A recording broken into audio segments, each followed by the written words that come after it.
What is up, guys? It's been a long time since our last video. A lot has happened in the UFC since quarantine. Tony vs. Khabib got canceled for the 5th time.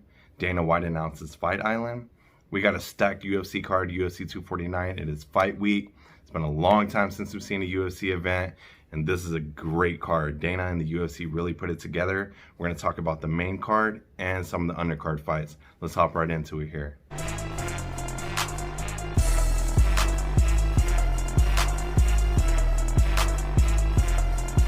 So we got a lot of fights to talk about, guys. I'm going to talk about some of the undercard fights. I'm going to speed through these kind of quick so we can focus more on the main card. We got Uriah Hall versus Jacare Souza. I'm taking Jacare decision on this one. I think his grappling is going to be too much for Hall. I think he'll get it done. Decision. We got Carla Esparza versus Michelle Waterson. This is going to be a back and forth fight. I think Carla's going to take this one, also decision. Next up, we got Alexi versus Fabricio Werdum. Fabricio's first fight since he's been suspended from USADA. This one's a toss-up in my opinion. I think Werdum can get this done. I think he's going to take it by late submission, or this one will go the distance as well, since both guys are really great on the ground. Next up, this is a great fight. We got Donald Cerrone versus Anthony Pettis. This is actually a rematch from when Pettis TKO'd Cerrone in their first fight. I think Pettis is going to knock him out. Cerrone's on a 3-fight losing streak. He's been finished in every single one of those fights. Last time we saw him was against Conor. It lasted under a minute. He got destroyed. Pettis has been up and down at welterweight. He did have that amazing knockout by Wonderboy, and he did have that good scrap with Diaz. Pettis is going to knock out Cerrone, and that's going to make it 4 losses in a row for Cerrone. So guys, we're getting into the main card now. First fight on the list is Yorgan De Castro versus Greg Hardy. Big heavyweights.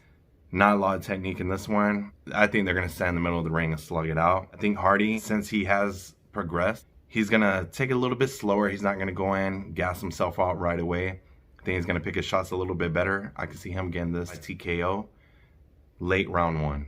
Next fight, we got Jeremy Stephens versus Calvin Kattar. Kattar? Jeremy Stephens has been around a long time, up and down. This guy has dynamite in his hand. Calvin is really well-rounded as well. I want to go with Stephens on this one, but something's telling me Calvin's going to take this by decision. I'm going to roll the dice. I'm going to say Stephens is going to get it done. TKO as well. I think he's going to take it in round 2. Could be wrong, but I got to go with Stephens on this one. Next fight is a heavyweight. Boy, this is going to be one of the best fights of the night. Francis Ngannou versus Jairzinho. Jairzinho? I'm terrible. This one ain't going the distance.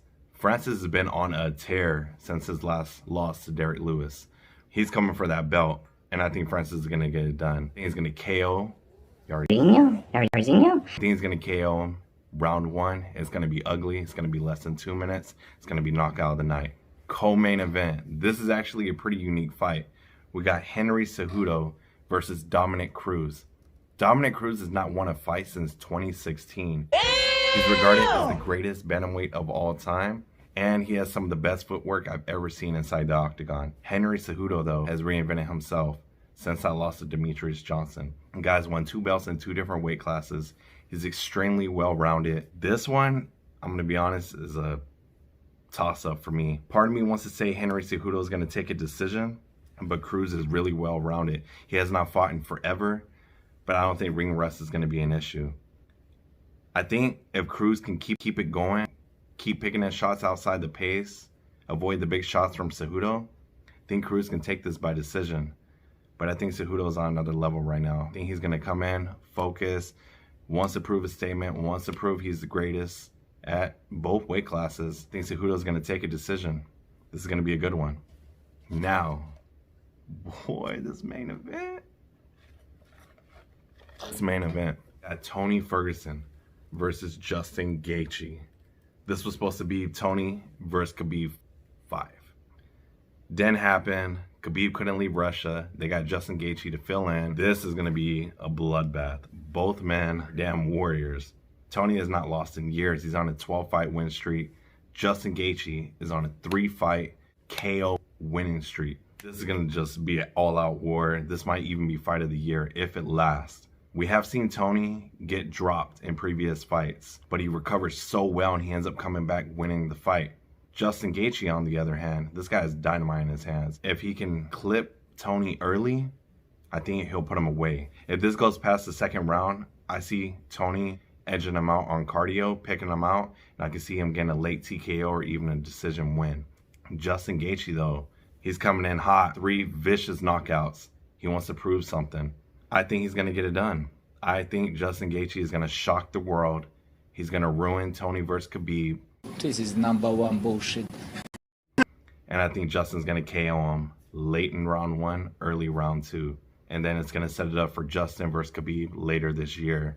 It's a shame because Tony's just that guy. He's a warrior. He fights whoever they put in front of him. He doesn't like to wait. And unfortunately, in my opinion, I think this one's going to cost him. Justin's going to catch him. He's going to KO him late round 1, early round 2. And there's going to be a lot of heartbroken MMA fans because we've been waiting years to see Tony versus Khabib. Hey, that's why we love the sport, right? It's unpredictable. You never know what you're going to expect. And Justin will be the new interim lightweight champion. It's going to set it up for a big fight later this year with Khabib. That's it, guys. I tried to sum it up as fast as I could. If you're not a hardcore UFC fan, you're just a casual or just getting into it, you don't want to miss UFC 249. This card is stacked from bottom to top. There's going to be a lot of finishes, a lot of great fights. This one's going to go down in history books. And imagine if Tony wins. If Tony could pull this off, this will set up Khabib versus Tony 6. It's going to smash all records. It's going to be a humongous fight. But Tony has to get past Justin. That's going to be a super hard test. I still think Justin's going to get it done by KO. But hey, you never know in the sport. Sound off in the comments. Let me know who you guys think is going to win. Don't forget to like, subscribe.